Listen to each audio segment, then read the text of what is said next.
G'day guys, how's it going? This is Broadcasting Because with episode number 3 of Port's Path to Power, and in this time around we come up against the West Coast Eagles in our 4th and final game of the pre-season NAB Cup.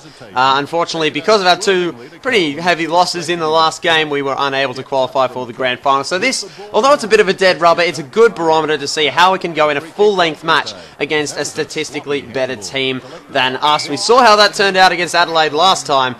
So hopefully we'll be able to do a lot better in this one. 2 changes forced on us by injury coming off the last game. Dominic Casisi comes out due to a rather serious knock he picked up in the last game against Melbourne. Andrew Moore comes in for him to settle on the bench. And also Paul Stewart comes in for Matthew Broadbent, who picked up a slight strain and will hopefully only miss 1 or 2 games. Now the big problem for us was going to be dealing with the West Coast forwards. We know what we're getting. Guys like Cox, Natanui, guys like Kennedy and Glass as well. So they've got a lot of height that we really don't have, and they complement it so well with their forward flankers and pockets, just like Josh Hill, as you can see here, running into an open goal and slamming it through for their 3rd straight in the first quarter. So I thought, right, something has to change early on. It's just not working. I switched to a flood formation to try and lock the ball in and just squeeze some possessions out of these guys. I also switched our aggression to risky. I want to really press them, but as you can see, that did bugger all, and they stretched the lead to 31 points early into the second quarter. So we had a hell of a lot of work to do. A really strong mark here taken by Travis Boak,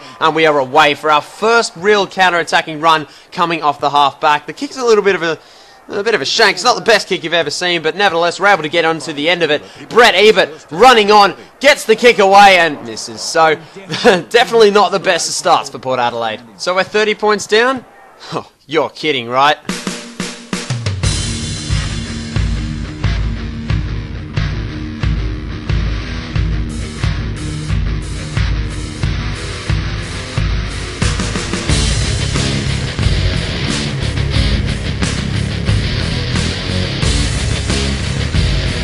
Takes aim for goals.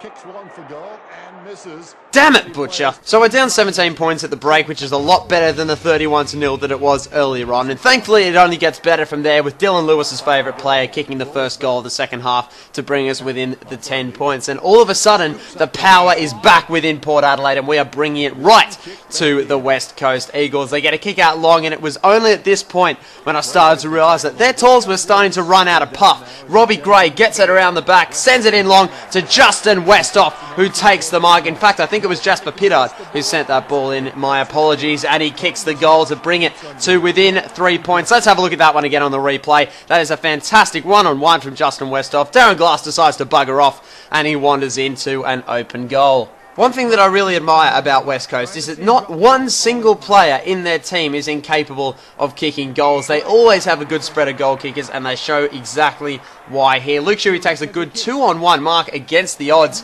and he's able to slam it home from just inside the forward 50 to stretch West Coast margin back out to the double digits. And look at this wonderful grab here from the captain, Travis Boak, stepping up when he was most needed. And again, we are able to get what we're starting to become known for, that slingshot coming off the half-back line. It's a bit of a rush kick up forward, but Brett Ebert, never mind you, is able to find, guess who? Jay Schultz, who pops up in front of Justin Westhoff, who was sprawling to get his hands on the second one, and Schultz is able to kick the goal. So we're going tit for tat, end to end in this third quarter. And look at this, 9 seconds to go on the clock. Robbie Gray spots his man, has to shrug it off, can't get a kick away. Matthew Lobe, the ruckman, into Justin Westhoff, who takes the mark with 1 second on the clock. He will go back. We're 4 points down after the siren. Do what you have to do, Justin Westhoff. Kicks the goal to put Port Adelaide in front before the 3-quarter time siren for the first time today. After coming from 31-0 points down, we are able to snatch the lead, but we know that West Coast is not going to give it up. It's a nice mark there from Josh Hill. Campbell Heath still unfortunately has a fair bit to learn about marking his man, and Josh Hill, from not an easy angle mind you, is able to reintroduce the West Coast League. And at this point in the game, with 3 minutes 24 seconds remaining, we are butting heads and going end to end.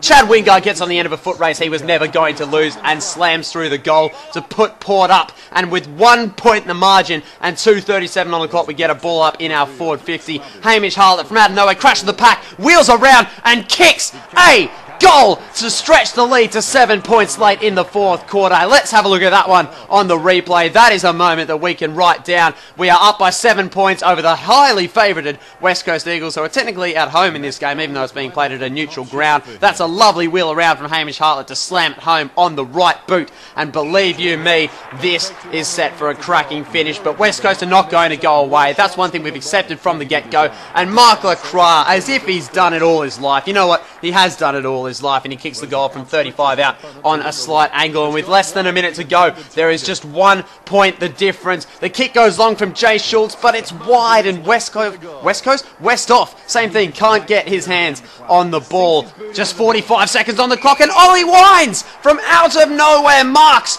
the Darren Glass kick out, and with a belter. How does that one look on the replay? Here we go. This is it. Just 39 seconds on the clock. Soak every one of them up, Oliver Wines. Here is your chance to win the game, to seal the game. We're up by 2 points. A goal will win it. A score may not be enough. We have to kick a goal here. It goes long, but Darren Glass is there to mark it. Surely not now. He's inside his own goal. Surely they can't win it from here. And Brad Ebert! Cometh the moment, cometh the man, and this game has just 10 seconds to go. We have beaten the West Coast Eagles in a home that is not meant to be ours, and this is just going to be the icing on the cake from inside the square. Ebert kicks a super goal. Port Adelaide win.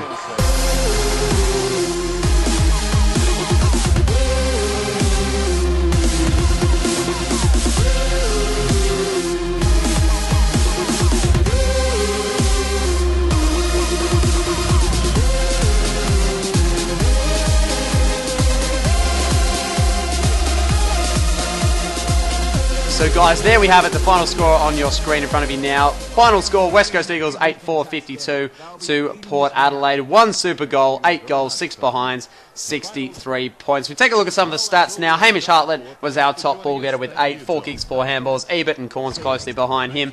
And for the West Coast, Pritis and Glass getting plenty of the ball. Glass had quite a few touches down back.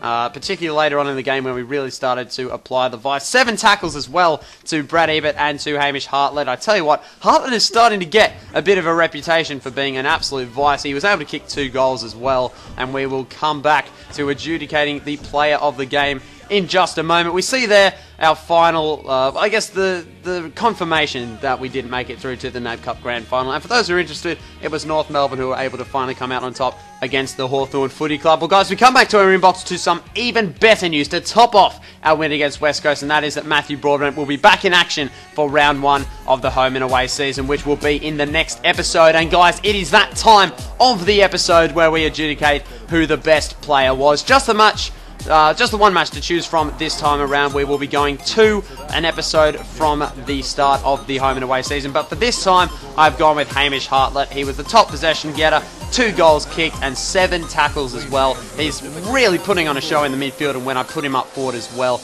I'm really liking what he does. And the goal of the episode, come on guys, you knew this was coming, from the mark to the circumstance to the distance to the scenario to absolutely everything about this Brad Ebert bomb from 60 plus metres out. A super goal from inside the square to seal the deal in this game. Now guys, that is enough for me. I hope you have enjoyed this episode of Port's Path to Power. If you have, be sure to mash that like button and hit that subscriber button if you would like to see more. Subscribing to me is like giving me a virtual high five, and everyone loves high fives. In the next episode, we will be starting off the home and away season on our quest for premiership glory.